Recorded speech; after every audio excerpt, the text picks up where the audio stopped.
Hey stunners, welcome back to my channel. Welcome to another video. So this video is quite different from most videos I regularly do. Just me talking about things that have been bothering me and things that I have been going through.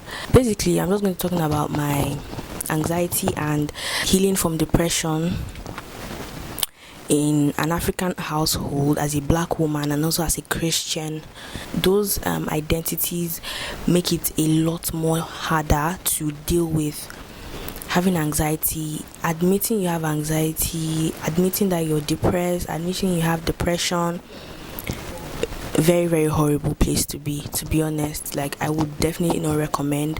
I like being African, I like my identity as an African, but a lot of things have not been made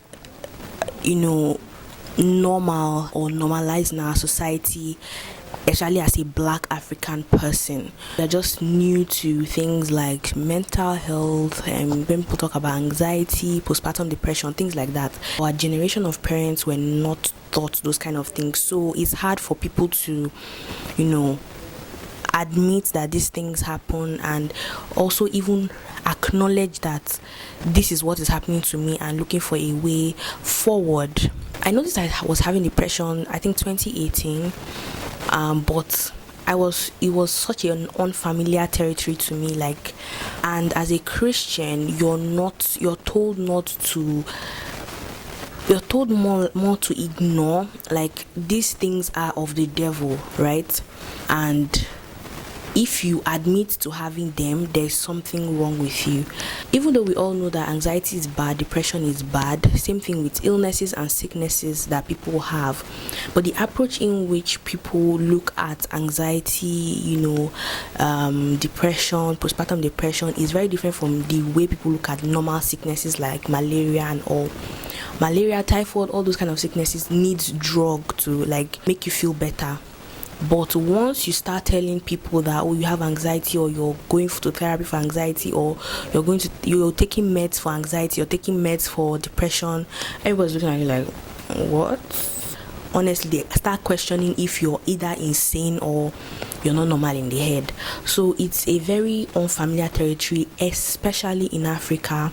Mental health became a thing in 2020. That was when a lot of Nigerians and Africans started embracing, okay, this is actually a problem. This is something that, okay, we should look into. So I first noticed that I was going through depression in 2018, 2019, but I never dealt with it, even though I knew like I wasn't okay, but I never really acknowledged the fact that, okay, this is a problem. And I think that's the first sign to healing, or the first sign to becoming better, is acknowledging and stating that, okay, you have this problem, this is what is wrong with me, this is the problem I have. So coming from an African Christian household, personally for me, my parents have never been like super religious. Like, I think in the course of marriage, my mom first knew God for herself before my dad followed through. Like, almost 10 something years later, I consider myself a spiritual person, not a religious person. So I'm in tune more with how does this define you, like as a person. Everybody carries the whole identity of Christianity, but I feel like what shows you you're a Christian is how you deal with people on a daily basis, how your character is, how you interact with people, how you show love, and etc. Because I have seen a lot of people that claim to be Christians and they are doing things that are not Christian-like or are not Christ-like.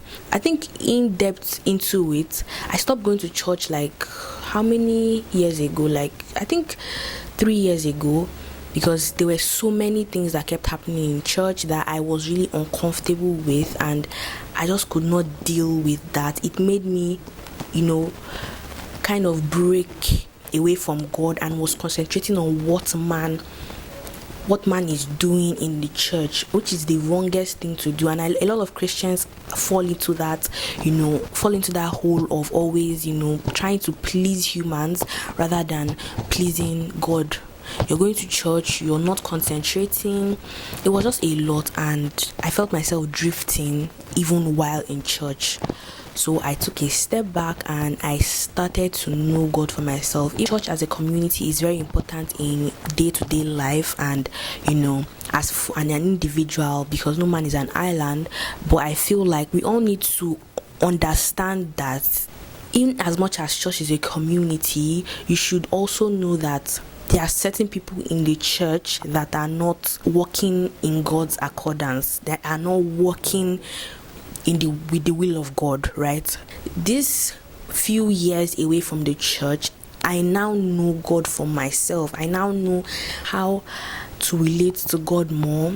A lot of people may not have this experience, but that's the experience I had. So I just want to give you like context of like how Christianity is like to me and all of that. I think at that point I was like 19 or so. It was just very weird. I was having a lot of pent up anger, pent up, sadness. I was not happy about anything. I broke away from a lot of my friendships, a lot of them. I didn't see the reason for being with people, being around people. And there were certain things that happened in my life that also caused it or also triggered it. Going into 2020, I was way more aware. I became more self-aware. I became more self-conscious of who enters my space and who I have to cut off. I've mentioned it here on this channel that after I graduated, I cut off my final year in university. I cut off quite a lot of people, like a good amount of people I used to talk to. That was my point of knowing, okay, I'm doing this for myself. I started noticing things that people did that I felt like, okay, this is not normal, and I refused to deal with this, and I just cut them off. So that was where I started my healing journey from depression. Depression is not a one-time thing. You feel like you've cured or you've overcome depression, and it comes back again. People feel like if you're going through depression, you're 2 steps away from being a mad person, or you're 2 steps away from being, insane, which is definitely not true. The way I see depression is that you're feeling something triggers you to feel your feelings way more than normal, like especially your negative feelings like sadness, anger, regret, right, disappointment, just more than usual. Things that you can come out of. Depends on the kind of community you surround yourself around, because if you surround yourself around people that trigger you, you keep going downhill. Just like any kind of illness like malaria, you can't just not be taking drugs, or you can't just not be taking care of yourself and you expect to come back to full health.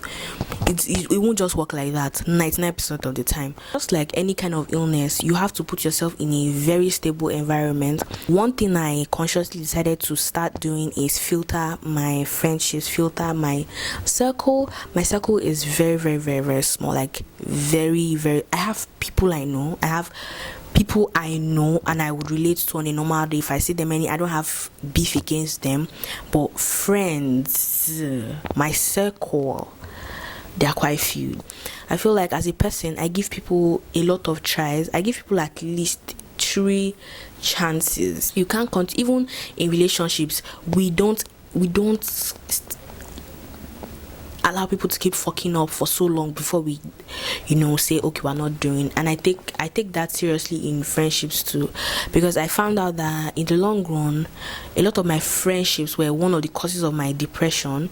So I took that point and I was like, okay, I'm going to try this better, try this format, and that format has been working for me. Some people will tell me like I get rid of friends a bit too easily, but I think at the expense of my own mental health, I would. It's not the case of you're just getting rid of friends. There's obviously something they have done that people feel like is a small thing, but to me, I've experienced something like that, and I don't think I want to re-experience it again. So I'm all about protecting my space. Like, if you know me, like, I don't like nonsense around me. Like, if nonsense is being done around me, best believe I'm the first person that's going to talk about it, and we're going to address it there and then. Like, I don't like, if you can't change, then you can shift and move somewhere else, then I continue my life, right?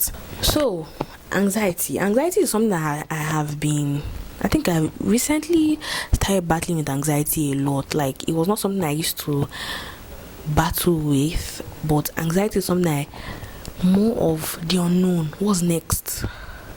Just the uneasiness.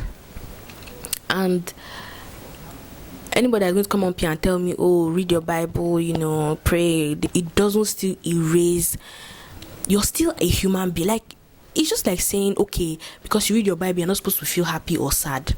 Like, it doesn't make sense. Like, it really does not make sense. And it's a lot of it's the narrative that the Christian community, majority of the Christian community, pushes forward, especially the Nigerian Christian community. Like, I have been in church, like, I have been deep in church before. I was a worker, everything and the things I saw.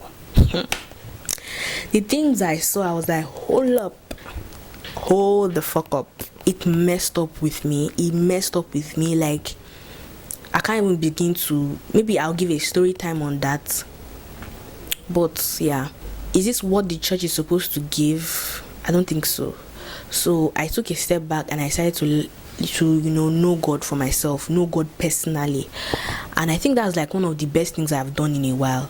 Not to say that I'm never going back to a particular church, because sometimes I go to church here and there, but like, I don't have like a particular one I go to anymore, like one that I've sunk my feet in.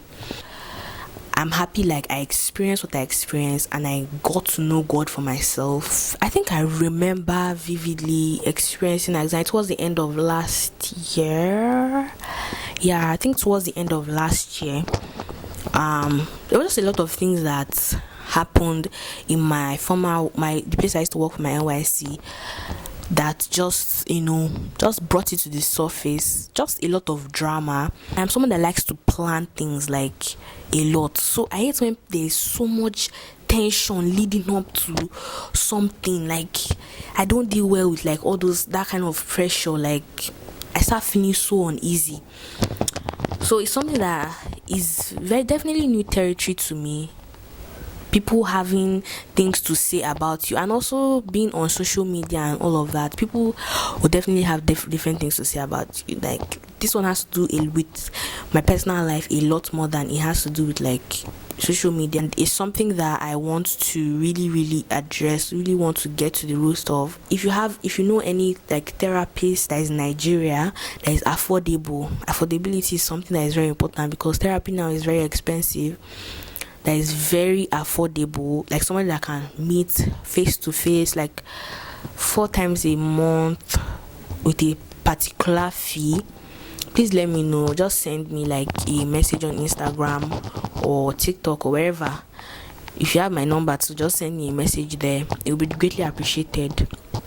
Because in as much as you want to do online therapy, there's a difference between online therapy and physical therapy. Physical therapy, you're in the room with the person, you're feeling feelings, and imagine being on a Zoom call with your therapist and network goes off and you're crying, you're expressing yourself. She doesn't hear half of what you have to say. Like, Nigeria will be Nigeria. So I think physical therapy will be something that is much more feasible and much more beneficial for me. Not if you're in Nigeria. People do online therapy, that's good for them, but like for me, the church as a whole sometimes can be weird, especially when you're deep in it. I understand the perspective of someone that is just a churchgoer and the perspective of someone that is a worker in church are completely different. Like, let me tell you now, like, completely different. Like, there are two sides of like, it is like day and night, like completely different. Things you get to see as just a churchgoer is more of the performances. Not really performances like a bad thing, but imagine rehearsing for a drama or rehearsing for like a song, and you perform in front of this thing. The backstage work, you don't see it, right? The things that happen backstage that lead to that moment, you don't see it. Here and there, I go to church, attend online services and all of that, but deep diving and creating a whole space for myself in the church, I just quit. But eventually, I think I am ready now to start going to church, but I haven't found the particular church I want to start attending. But I think it was a good break. It was a very, very good break, because now I understand and I know for myself. I believe that things will be better. The church space is a very judgmental space.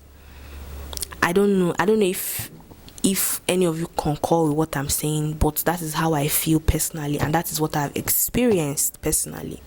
It's a very, very judgmental space, and most of the time it's not a space where you can you can release yourself, you can be free, and which is not supposed to be true, which is not supposed to be so, especially in Nigeria. I don't know about any other place.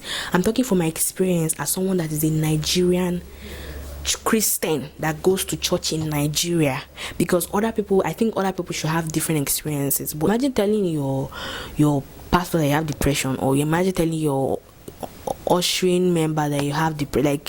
Like what the hell? And this thing kills a lot of people on a daily basis. It's very problematic, because the church is supposed to replicate Christ, like the way Christ accepted everybody. Even when people were trying to stone the woman that was a prostitute, they were like, cast the first stone if you have not done something like this. Christ is accepting, Christ is welcoming, Christ is humbling. Like, he does not seclude, he doesn't cast anybody away. He's for all. So I get very, very, very, very confused when Christians are haters.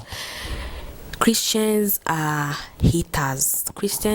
fatphobic, Christians are homophobic, Christians are extremists. Christians are, it's very wild, because God preaches love before anything, and you're preaching hate before anything, which is very weird. The church is the first place you're supposed to go to, first place you're supposed to seek comfort in, first place that you're supposed to unburden yourself. But 99% of the time, it is not the case. The most judgmental people on earth are in church. Like, honestly speaking, it's so sad to say as a Christian, but that is what it is. I have had so many experiences. I have people that have had so many experiences. Like, it's not a Sommy said it. It's more of a lot of people have said it. A lot of people have gone through these things. Even you, as you're watching, you have definitely gone through something in church that made you almost like, why? Like, almost want to stop going to that particular church or something. I think we should, as a community, as a church community, we should dive deep into the root problem of these things. So let me know, like, your experience going to church. If you feel like the church has the most number of judgmental people, how you feel the church should relate to things like depression, like anxiety. Is the church supposed to be a judgmental place? Just let me know your thoughts on this topic. Let me know if you've experienced stuff like this, if you've gone through depression before, if you're going through anxiety currently. How did you deal with it? How did you overcome it? How did you go through it? Because some people might be watching this video and want a certain kind of help. If you have the number of a therapist, let us know. Let me know. Send a DM. My Instagram will always be linked in the description box. Let me know. Basically, we're all here to learn, help each other. This is a very important video. Like I said, it's not what you regularly see on my channel, but it's something that has been leading in my spirit to talk about. So hope you guys are all doing well. Hope you guys are, hope you're doing good. Honestly, let's talk. Let's have a conversation. I'd like to talk to you guys. I also know some of you guys that watch my channel. If you've liked this video, please give the video a thumbs up, drop a comment down for me in comment section, like this video and share it to whoever you want to share it to. It will be definitely of great help to some people. And subscribe if you haven't. It's a very big red bell Immediately you come to my channel, subscribe, turn on your notifications so you can get notified anytime I post videos. I think I want to pump out a lot of content for you guys this October, because I think I have a lot of things I'm doing this October. Anyway, let me know if that's what you want to see, and I'll see you in my next one. Bye.